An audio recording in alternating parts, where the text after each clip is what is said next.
Tak kerja keras pun boleh berjaya. Ini strategi mindset ramai orang tak kaya-kaya walaupun dah kerja keras.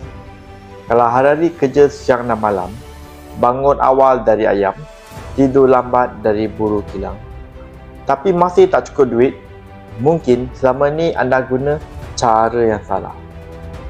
Sebelum tu, sila follow, like dan share video ni supaya dapat manfaat kepada semua dan tengok video ni sampai habis. Nak tahu kenapa? Hari ni bukan kerja keras buat duit, tapi pilihan yang betul. Cuba tengok sekeliling orang, ramai orang yang kerja keras, tapi kenapa mereka tetap struggle? Sebab mereka salah pilih jalan. Bukan usaha yang salah, yang strategi yang salah. Dulu orang ingat nak menang bisnes kena ada produk terbaik, harga paling murah, kenalan paling ramai. Tapi realitinya, berapa banyak syarikat besar yang ada duit, ada orang kuat tapi tetap limpu.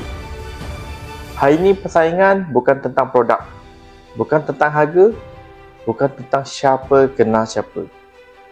Hari ini persaingan adalah di minda pelanggan. Orang tak beli kerana produk, orang beli kerana apa yang mereka percaya tentang produk itu. Harga mahal pun orang sanggup bayar kalau mereka rasa berbaloi.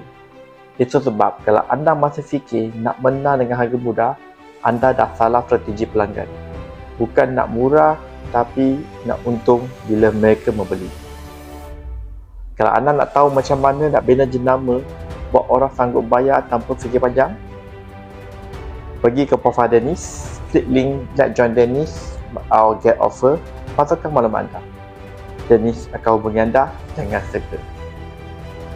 Let's Join Dennis.